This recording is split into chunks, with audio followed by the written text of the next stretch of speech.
you see it here. The Bruins with the 2 points and the Maple Leafs losing in regulation means the Bees now have a 3-point lead for that second spot in the Atlantic.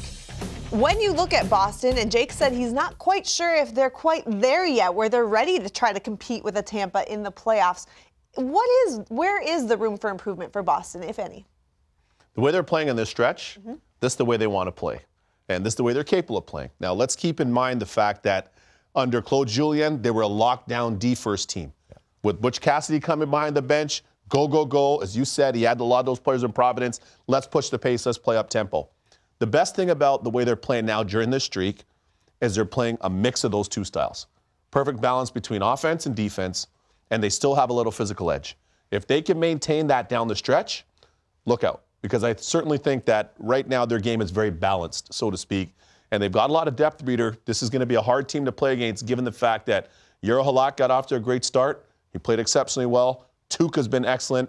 And now they've got a balanced attack as they move forward. Yeah, and that's the key. It's also, to me, it's the consistency of the way the team's playing. This team has kind of gone up and down with its scoring. With David Pastrnak going out, to me, the question mark was going to be who's going to step up. Well, that's pretty obvious. We just talked to the guy who has stepped up in a big way with Pastrnak out. Now, when Pastrnak comes back, Jake DeBrusk and the company need to continue to play in that way. And that's the consistency that you need coming into the playoffs.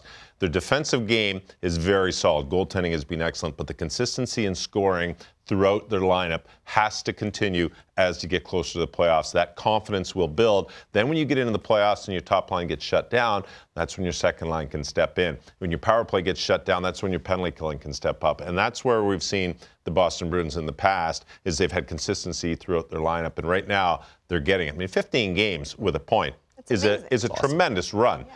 And to be able to do it at this time of the year, hitting March in stride, you've got 4 weeks, 5 weeks, and you're in the most important time of the year. So consistency, to me, is huge. And this team has kind of gone up and down all year at times. And right now, they put themselves in a great position. Another thing, too, is people were wondering what was going to happen with the third line. Yeah. A lot of people in Boston were talking about it. Going into the Winter Classic, there was a conversation. Nola Chari's played very well. Now you bring in Mojo, Marcus Johansson, you bring in Charlie Coyle from Minnesota, and suddenly this team, to me, David Backes is healthy once again. Suddenly this is a deeper team.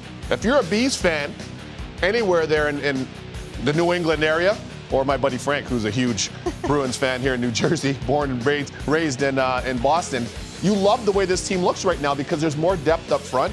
And on the back end, they're slotted. Somebody you mentioned earlier, Reader, that I don't think gets enough credit when you talk to Boston Bruins is Torrey Krug. Oh, he's huge on Why? Doesn't get enough credit. Plays physical, nasty, plays bigger than his size. Yep. Competitive in the D zone, can make the outlet pass, can skate it. And then when he gets in the offensive zone, as you just said on the power play, he can see the ice as well as any forward.